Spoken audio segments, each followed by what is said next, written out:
Welcome back. Episode 2. We're already on to 2. We made it to the second episode, and that is a real success. I want to start off first by saying a huge thank you to you, to the incredible Kraken fans out there who made episode 1 so special. A lot of downloads, a lot of great feedback. But I think it's important to start episode 2 by saying why and describing why we're doing this. Why an official Seattle Kraken podcast? Why Signals from the Deep? And it really is pretty simple. A lot of the guests and folks that you're going to hear on this podcast coming up and in the future are people that maybe you don't get to hear more long-form content from, where it's just a short little blurb. It's them talking, being pressed and confined with a commercial break coming up in 35 seconds. So this is a great opportunity to get some of the incredible people around the Kraken organization involved, to be able to share what they see, how they see it, why they see it.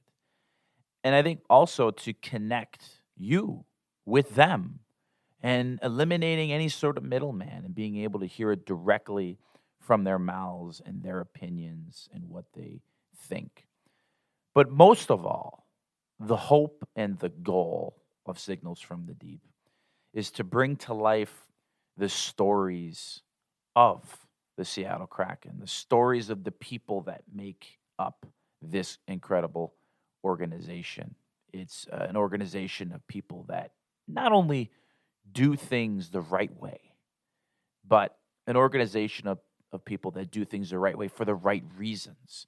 And so to bring together and to bring to light their stories, I think is incredibly important. And so I'm along for the ride just as much as you are, to be able to hear their stories, hear their insights, and really experience this and go on a journey each and every episode as far as what our great guests have to offer. So I think that was very important to let you know that we're trying to do this to give you the inside scoop, to give you the behind-the-scenes look as far as what all these people that make up the Seattle Kraken organization and franchise as a whole. So this is going to be another great episode.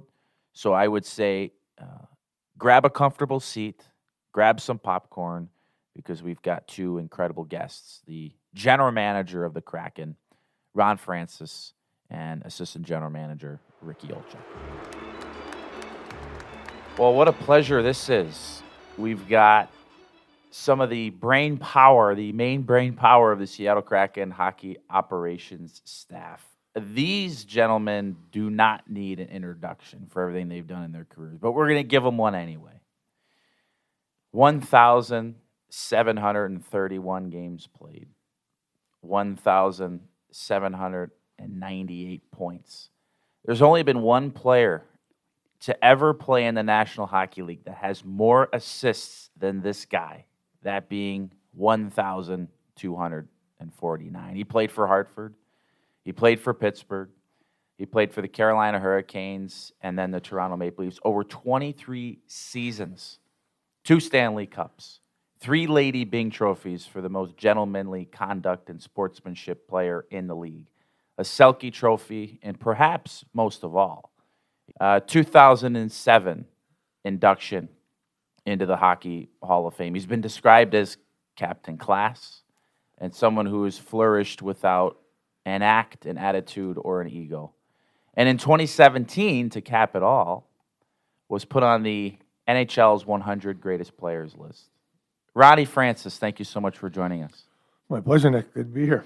Thank you so much. Our second guest, 1986, he captained the United States under-16 national team to a silver medal in the World Cup. And from 1988 to 1992, he attended Brown University for 4 years and was a captain of the hockey team in his senior year. 1992 academic All-Ivy team.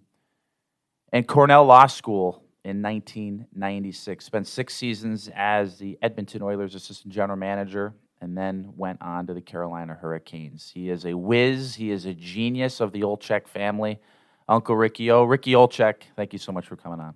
Hey, Nick, great to be with you. It's good that I can balance and offset with no class on this side and the Hall of Shamer as opposed to the Hall of Famer and Ron Francis. Well, I'll tell you one thing. This is going to be a fun episode with both of you. But before we begin, by the time of recording this, I think there's a couple of happy birthdays that are deserved to be delved out. Ronnie, back on March 1st, happy birthday to you. And yesterday, Ricky, back on March 10th. Thank you guys for coming on, but happy birthday to both of you as well. Did you guys do anything fun to I was fully celebrate? expecting a cake today, but I don't see one on the table, so we'll just have to proceed without one. A few more candles than on your cake than mine, I believe.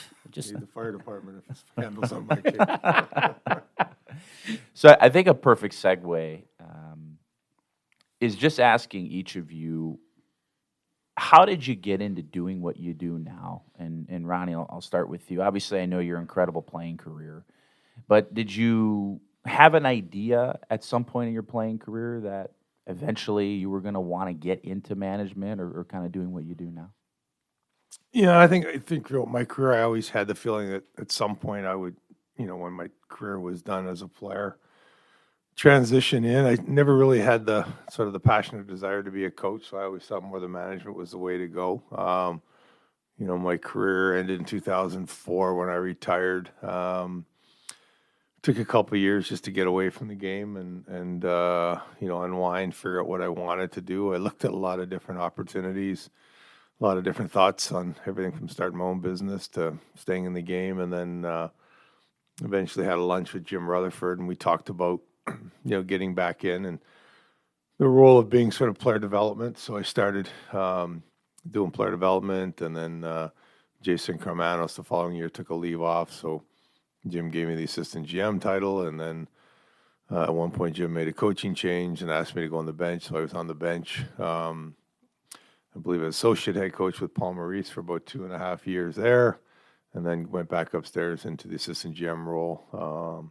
Did basically all of those from about 2006 to about 2014, wearing a lot of different hats, and then Jim was deciding to move up to president, and offered me the opportunity to be the GM there, and kind of that's how I got started. Yeah. And Ricky? It's, as you know, from my background, Nick, I've always wanted to work on the management side and combine my two loves and passions, and that being the law and hockey. And as I went through my educational career, I always tried to combine both in some way, shape, or form, in the classroom, outside the classroom, and then on the ice. And there's many a different paths to get to where I've been very blessed and honored to be working the National Hockey League first and foremost, but to be in this position, certainly a lot of different avenues to take. And working as an attorney, practicing full time, a little side to bring in revenue for the firm, advising clients and people in sports, trying to help them with their contracts, if you will, an agent, advisor type. And then worked at the Players Association, but always with the goal in mind to work on the management side and networking along the way. And eventually Kevin Lowe was gracious enough to offer me a position and take a chance with me, and learned a lot under his stewardship, and eventually then have the honor and privilege of be working alongside Ron for, this is our 8th year together, so I've fooled him that long. But it's certainly been a great journey, and continue to be on this odyssey as we move towards here in Seattle. And Ricky, how about your earliest memories of getting into hockey? Obviously, I know we come from a hockey family, but like when you think about hockey and playing in your life, what are some of the early memories that you have that was like, okay, I love it and I want to take this as far as I can? Well, your father brought a flyer home from school and learned to skate, and the great Mrs. O ended up taking him down to the rink and for learn to skate, and he's the usual push in the chair, and as he's out on the ice, his feet are hurting him very badly, and so he goes over to the glass, and he's crying. He's got tears in his eyes, and that's true. He had definitely had tears in his eyes. Don't let him tell you differently. and he's pounding on the glass, and he wants to come off, and Mrs. O saying, "Hey, look, we work hard for our money. I paid for these lessons. You're going to get back out there." So which ended up being a pretty good thing, because had she not, who knows if we'd ever be in this spot where we're all at. And hockey has a big in our lives. And then I followed suit, and I took up to the sport as well, skating and then playing hockey. And it's just something that's so appealing: the physicality, the speed, the skill. That I see everybody else has. I certainly didn't have it. Check out the records in college, but I digress. But it's such a great game, and it brings so much, and it's been so very endearing to our family, and very blessed to be a part of it. Yeah. Ron? The crime part too, or no? You didn't do that part. You didn't copy. No, I embraced it. No tears. Yeah. No, mine. I don't remember this story, but my mom tells it. She had a friend, Elsie Joya, who had a son that was my age, Michael, and then another son that was a year older, Ricky. And Elsie was going to register Ricky to play hockey. He was 4, I think, at the time, and Michael and I were 3. And the gentleman said to my mom and Elsie, like, we're too short. What about the other 2? And they kind of looked at each other, and they were like, okay. So they signed us up. I was 3 years old. I was signed up to play hockey, and my dad came home from the steel plant. He worked there, shift work. My mom told her what she did, and he thought she was crazy, but that's kind of how I started. Probably my earliest memory. It sounds crazy, but there used to be an old rink in the Sioux called the Memorial Gardens, and in the very back park, they had a little chunk of ice, and it later became like their lunchroom or club area and stuff. But I remember playing some hockey on that little sort of small. It was like a room basically. They'd put ice in and doing that as a kid, and I just always loved it. Grew up playing. Not only in leagues in the Sioux, but, you get about 150 inches of snow every winter up there, so you start to learn how to play outdoors. My dad made a rink in the backyard and skated, and that progressed even when I was in high school. Probably one of the greatest things was a gentleman by the name of Mike Zook. His son, Mike Zook Jr., played in the NHL for a while, St. Louis, Hartford, just to name a few teams, but Mike was was a mailman and lived in Bayview, section of Sault Ste. Marie. In the wintertime, he would turn basically his garden into a hockey rink. And it was about the size of maybe from the blue line to the end boards.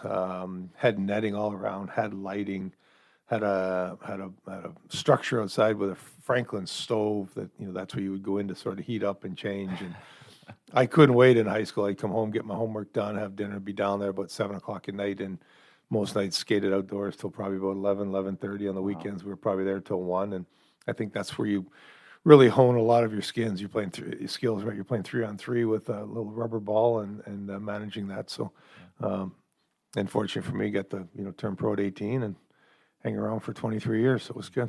And you talk about the passion for the game. Obviously, knowing some of the most incredible people in the game of hockey that makes it the greatest sport that it is. Is there anybody along the way, Ron, that impacted you, gave you some advice, helped push you when maybe you were at a crossroads, or someone that you look back in your career and go, that person had a profound impact on me, whether it's a family member or a coach or a teammate or someone that at some point kind of said something to you that stuck and kind of helped you keep going and get into where you are?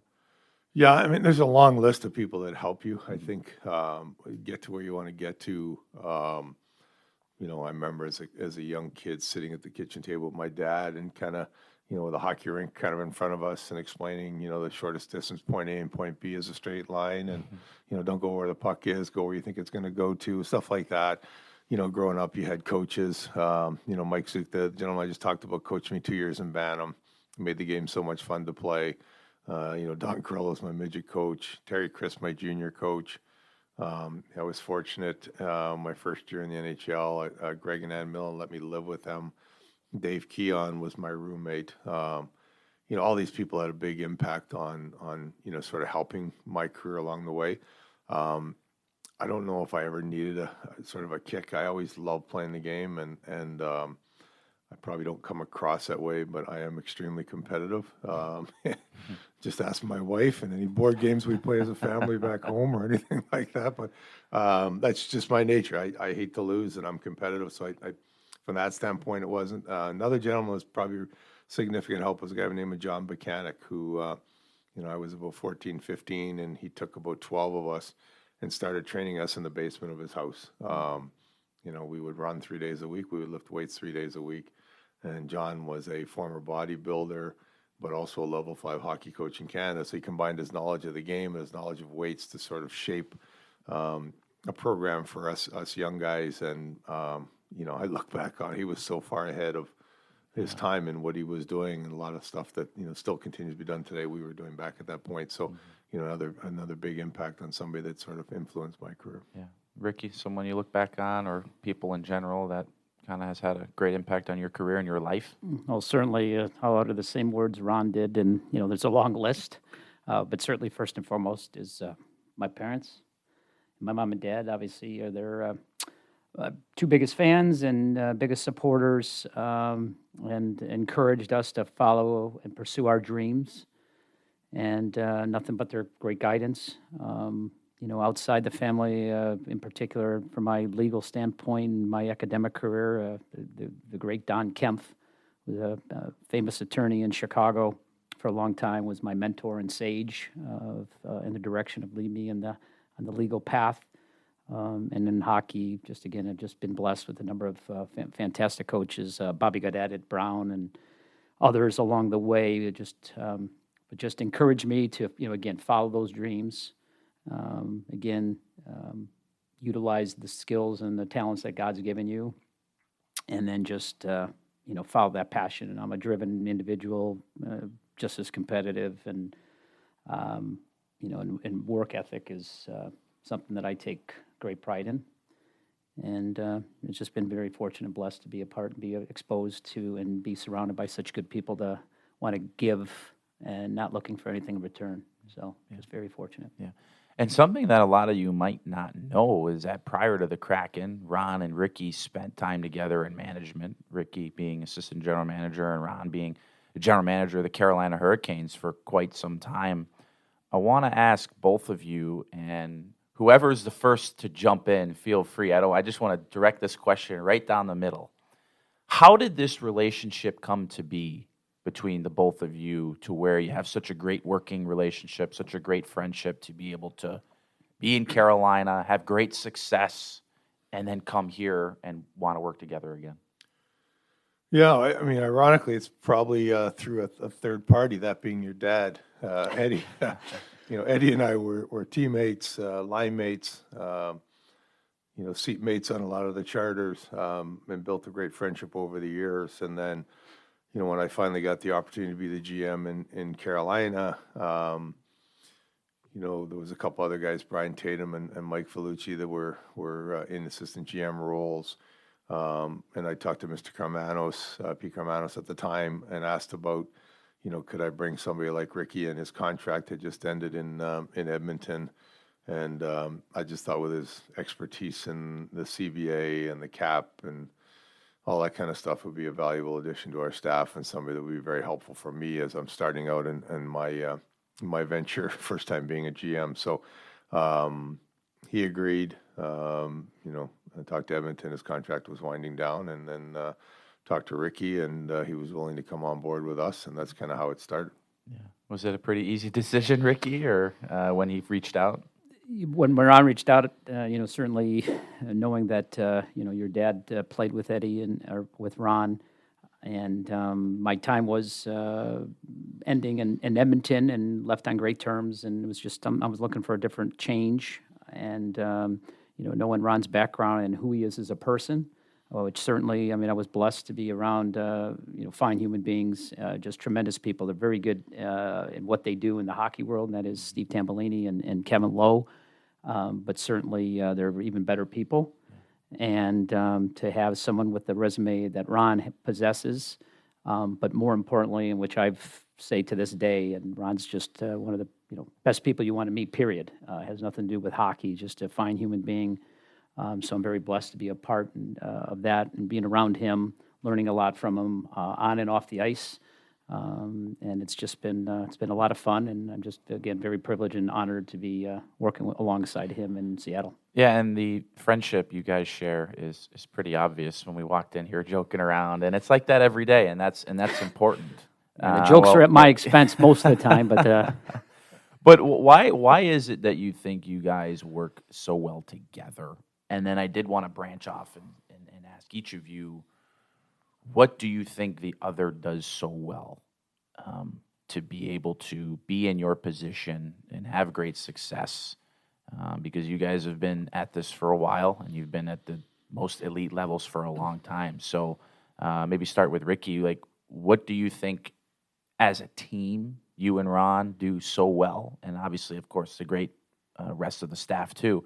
But putting a focus on both of you having with your history together, and then what that makes Ron such a great general manager. I think, again, there's a number of fine qualities Ron possesses. First and foremost, he's a class act. I refer to him as some of our folks may not know who this gentleman was, but the great John Bellevue.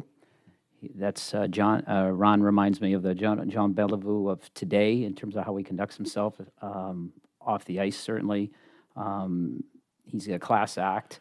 He treats everybody with utmost respect. He allows everyone to have a voice. He listens. That's why God gave us 2 ears and one mouth, so you can listen twice as much. And Ron truly takes that to heart. He's a critical thinker. He analyzes things. He brings everybody together as a team. And it's always the team first concept. And that's why he's had success and will continue to have success. And I'm just trying to contribute in any way I can to help him. Yeah, for me, I think I probably learned a valuable lesson. I got traded from Hartford to Pittsburgh.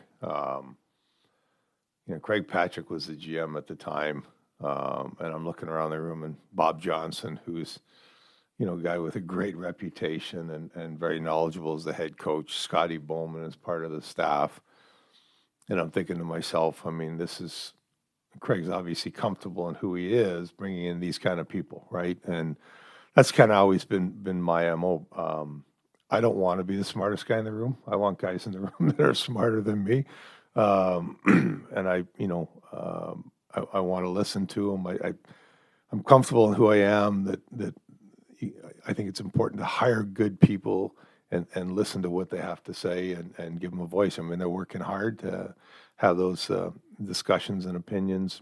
You may not always agree. You might go in a different direction, but at least you're getting that knowledge. And certainly Ricky fits into that mold. I mean, you heard his background, not one, but 2 Ivy League schools, a law degree from Cornell, spend time with the union, spend time in the league, knows the CBA inside out, can manage the cap, can evaluate players. There's a lot of things you like in what he brings to the table. And, it's not always, fun every day, but, I think we grind through the tough times and we enjoy the good times. And at the end of the day, those are the kind of people you want to work with. Yeah. Ron, you started putting your staff together 2 years before the Kraken were really even a team.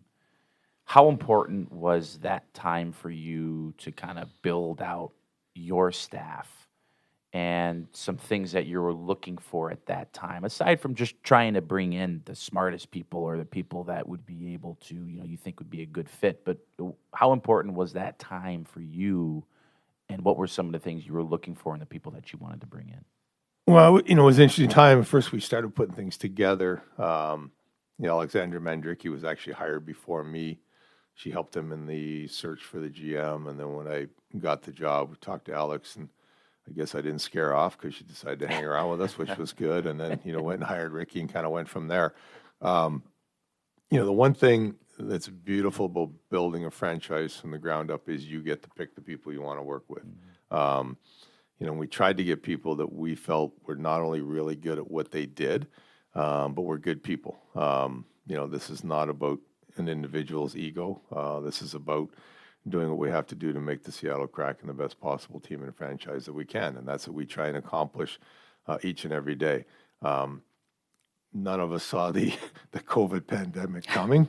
It was interesting not being able to travel to meet people and sit across the table and look them in the eye and have those discussions. We end up doing a lot of our interviews, a lot of our hires via Zoom, which was at the time a totally new world to somebody my age and and technical skills, but you learn to do that and you learn to adapt and go through that process. And that's what we tried to accomplish. And I don't think our amateur staff got together until like last June, I think, was the first time we actually sat in the room together face to face, everybody, and kind of had discussions. So it's been an interesting process, but couldn't be prouder of the people that we have on board and how hard they work and what they're bringing to the table. And it's great to see a lot more smiles this year than we had in the first year, and hopefully we can continue moving in the right direction going forward. And Ricky, when you look at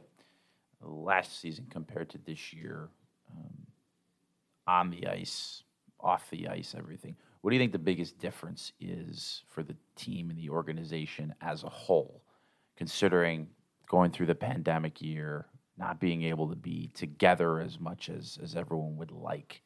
Taking into consideration all of that, is there one thing or a couple of big things that you can look back on and go, okay, this is much different this year that has helped us get to where we are as far as the organization and a team goes? I think you kind of answered that as well. I think it's certainly first and foremost that the COVID is over. It was very challenging for us as an organization. Again, the culture that Ron wants to institute and continue to build upon, was about team building and about getting together. I mean, we had to be the Grim Reapers, and players last year were wanting to get together for Christmas parties or different events throughout the season, and we'd have to go down to the locker room and say, no, we had to put the kibosh on it. And that was also with the wives or the families. So I think just being together, getting to know one another. I mean, again, as Ron indicated, we were hiring people through Zoom, and we have a lot of newer group. We had done our due diligence and research on a lot of folks, but we had never really spent any time with some of these people. And then and that applies down to the players and the coaching staff, getting to know one another, build those relationships. It takes time, and you can see that. And I think that's what some of the results are stem from that. So it takes time, but we're working towards that. And I think the players, they're feeling more comfortable with the system that Coach Hackstall's implementing, and we're seeing the results. So I think it's just more of a comfort level of getting to know one another, building those relationships, feeling good about one another, and some of the acquisitions that we've added to our team as we continue on our plan, to make the playoffs and have sustainability moving forward. You talk about additions. I did want to talk about bringing in Ellie Tolvanen and the decision to do that, but even more so, kind of a hockey 101. Like, how does waivers work? I think that's something that we hear a lot about, waivers. Like, when you hear that a player gets put on waivers, Ricky O, obviously you do your due diligence, but what is that process like, and what decisions were made to say, okay, we want to go after Ellie Tolvanen and bring him in? Well, I think, anytime somebody's put on waivers, you have a process internally. All the assistant GMs look at it. So Ricky looks at it, Jason Botterill looks at it, Alexander Mandrycky looks at it, Dave Besiege, our director of pro scouting, looks at it, his staff. It goes to everybody, so they have it. And if somebody has a feeling one way or the other, then they reach out and say, hey, this is somebody we should look at and stuff. I'll be honest, we had a lot of discussions. I was probably teetering a little bit at the end. But, my staff was the one that was kind of saying, hey, this is really something I think we need to look at doing. And it's, the risk is really minimal with the potential of, the bigger upside. So at the end of the day, we made the decision to go ahead and put a claim in. Nobody else put a claim in that ahead of us, which allowed us to get him. And then, he becomes our property. Why other people didn't do it, maybe because he had a second year of the contract, I don't know. Mm-hmm. But, you go back on kind of things you remember seeing. And one thing when I was in Carolina was scouting the Kerala Cup in Finland in November, and Eli Tolvanen was a player for the Finnish team, and he was on the flank on the power play, and he was bombing one-timers that were either going in or off the crossbar and into the stands. So, I mean, you could see that he had the shot. For whatever reason, it wasn't working out in Nashville, but he's had that opportunity with us, and he's delivered not only with the shot aspect, but just he's a very smart player in all three zones and what he does. So at the end of the day, I mean, it goes back to what I said earlier. You hire good people, and more so than myself, they were the ones pushing to do this, and I'm glad that they did, and I'm glad that we got them. Yeah. And Ricky, in particular, as far as the waivers process, Ron talked about putting in a claim. Could you kind of enlighten us as far as what that means or what that process is like, what the claim is? Do you got to have it in by a certain time? Other teams competing for the same player? Should that be a situation that you have to go through when talking about waivers? Well, certainly it's a process that's been implemented by the league. Historically, teams used to essentially place players in the background and just keep taking on and compiling players for their own needs. And there was a lack of competitive balance and fairness. So the league inserted this system, which allows teams then to claim players that can help their team immediately, as opposed to just teams hoarding players. And so what the process is, once a player is placed on waivers, there's a 24-hour window where all the teams can place a claim, make a claim for the player that's being exposed, and it goes by a point system, and the least amount of points has preference over the teams that are ahead of them in the standings. And so, and as Ron indicated, we were fortunate enough to be able to claim and be awarded Tovanen at that time. And so there's a 24-hour window. And then once that expires, if no team places a claim on such player then will be, the team then has a decision. They don't have to loan that player immediately, but they have the opportunity then when they choose to do so to loan that player, sign that player to the minor leagues, to the AHL, American Hockey League. So that's the process. And then there's also a fee, a waiver claim fee that's awarded, and that's essentially based on the player's experience and age. Mm-hmm. Interesting. A lot of inner workings. It's pretty complicated stuff. Looking to the roster now, in particular, I wanted to get your guys' thoughts on two players in particular. Jared McCann, who, goal scoring aside, has taken his game to another level, I think, this year. When you talk about being trusted to play power play minutes, come up with some big goals, but also be a fixture now on the penalty kill. And it seems like him and Yanni Gourde have a 2-on-1 every game, well, shorthanded, at least the games that I've been watching. And then Matty Beniers, who is having an incredible rookie season. So would love to get one of your guys' thoughts on Jared and then Matty, just in terms of the evolution of his game. Yeah, so Jared, I remember seeing he's a former Sioux Greyhound, which is the junior team in my hometown. I remember being up there in the playoffs and talking to him. He was out at the time, but with an injury. But kind of watched his career. Liked the speed in his game, liked the shot he possesses. He had a real good year for us last year. I just think he felt comfortable in what we were doing as an organization and his ability. And then, fortunately agreed to, sign back with us. We were able to get that done last season, a 5-year extension, and he's just picked up where he left off. And pretty astute observation from me. I think it's really taken another level once, Hack and the coaching staff gave him the opportunity to be on the PK. I think it keeps you more involved in the game, keeps you fresh, your legs kind of moving and stuff. And he's accepted that challenge. He's really responded to it. And he's now becoming a threat on the PK, which is great. So, his game is continued to get better. And we still think he can even improve more. But great to see him having that kind of success. Matty, the first ever draft pick for the organization. I think we tend to forget just, he's still a young kid. Yeah. The player we see today is not the player we're going to see in 3 years. He's going to get stronger. He's going to get heavier.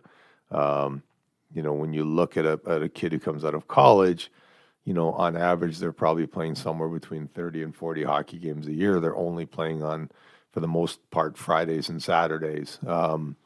And all of a sudden now here you come to the NHL and you could be playing 3 or 4 games a week. You're traveling, 3 different time zones. You're playing back-to-back nights and 3 and 4 and 5 and 8. And it's a grind. 82 games is a long season. So there's a lot of things, that I think Matty is still adjusting to.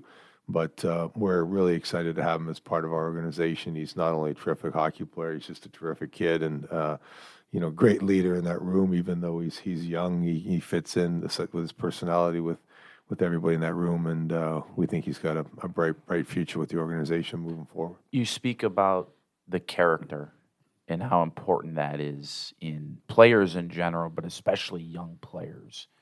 When you think about that for young players that you want to sign out of college or the draft, how important is that, the character in players that you want to bring to the Kraken, understanding the culture and the team that you're trying to build here? It's top priority for us. We talk about our staff. I mentioned Ricky, Jason Botto, and I work together with Team Canada. Jason had experience as a GM. Alexandra Mandricki, started in the analytics side and worked her way up to being assistant GM. Dave Basijo, who we hired, former coach, a lot of experience as an NHL scout, is now our director there. Robert Cron, former NHL player, worked with Ricky and I in Carolina, is now our director of amateur scouting. We brought on, Ricky mentioned Steve Tambellini. We brought on his son, Jeff Tambellini, to go oversee our player development area. In all of our hires, we're looking with people with character. That message gets sent out to our entire organization, our pro scouts, our amateur scouts, our R&D team.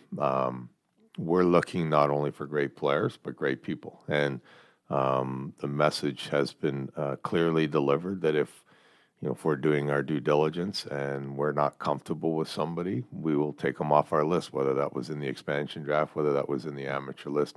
And we'll do that, year after year, because we think character is important to have in your locker room, in your organization. Yeah. Ricky, this year, without trying to put you on the spot too much, is there a game that stands out to you where you can look back and go, like, that is a game where we knew we kind of got something here? And I know you guys like the team, of course, but there always seems to be, throughout the course of a successful season, a game or a couple of games where you think back or look back to and go, like, we know we've got something special here. Or even aside from that, just something that within the team that they're doing on another level this year to have more success than was the case last year? I think there's a couple of things with that. I think one with the moves, the acquisition of players over the last 7-8 months. People tend to forget that we've added a number of players. With the trade deadline just passing a week ago Friday, that we've added a number of players, 8 players actually. Last year you had Schwarto and Tanev that were hurt most of the year. They're back in the lineup. We were just talked about Matty Beniers. Matty Beniers only played 10 games last year, essentially a new player. And we end up signing Jonesy and signing Schultz and signing Barakowski. And then we make the trade for Bjorkstrand. And then we talked about Toivonen on a waiver claim. And then we pick up Megna as well as on an additional trade. So we've added a number of different players with character that have joined our organization. I think you mentioned a couple of games. 2 of the games for me that kind of stand out. We've never allowed ourselves to go into a deep losing streak, which is important. So, for example, when we played Chicago, our hometown, and had a lead, relinquished that, they ended up getting a lead, and then we lose it late in the third. That was a very deflating game for the team, where Chicago was at the time, where we were at the time. And then we flew back to, and that was after, that was a road trip, and we had just beaten one of the top teams in the Western Conference in the National Hockey League in the Colorado Avalanche in Colorado, and then lost to Chicago. So we fly back, and we're playing on Tuesday night. Always tough to come back after a long road trip. And we're playing Buffalo Sabres. And the Buffalo Sabres at that time were having a tremendous season. They were scoring a lot of goals, had a lot of mojo behind them. And we ended up, how are we going to respond and react? And we ended up winning that game.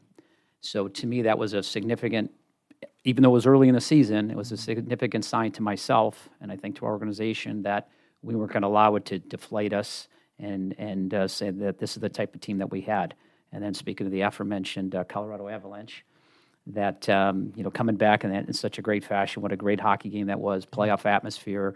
Dallas had Avalanche had just lost the night prior, or the afternoon prior, to the Dallas Stars, and come back and score a late, exciting goal. Tanev scores there, finds a little soft area, gets the pass and scores, and then we win it in overtime, where the Avalanche never touched it. They never touched the puck, and so I think those two games kind of stand out when you ask the question. Come to mind to show what kind of team we're made up of, the type of character that's in that locker room. Starts with our leaders, and Adam Larson and Jordan Eberle, and it's been really good. Wenberg.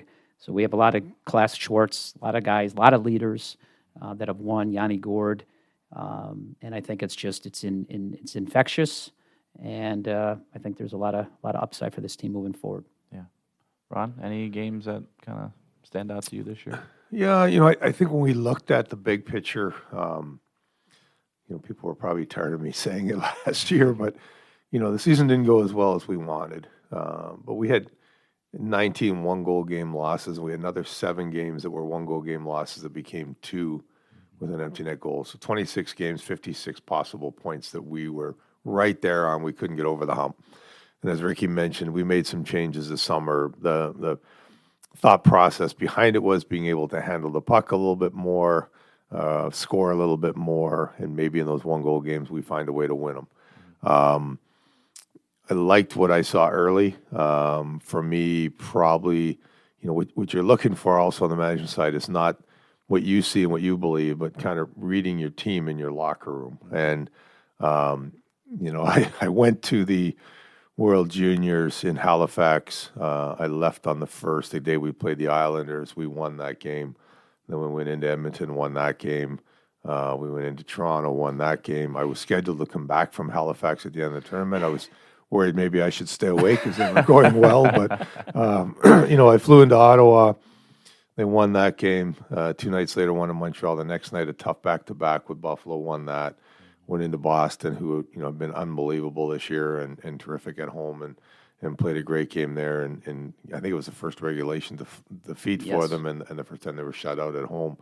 And then it's easy to kind of sit back there and say, hey, we're pretty good. But they went into Chicago, I think, 2 nights later and won that one. So I think at that point, you see the team starting to believe, right? And that's, from a management standpoint, that's what you want to see. You want to see them believing, hey, we got a chance. We're a good team.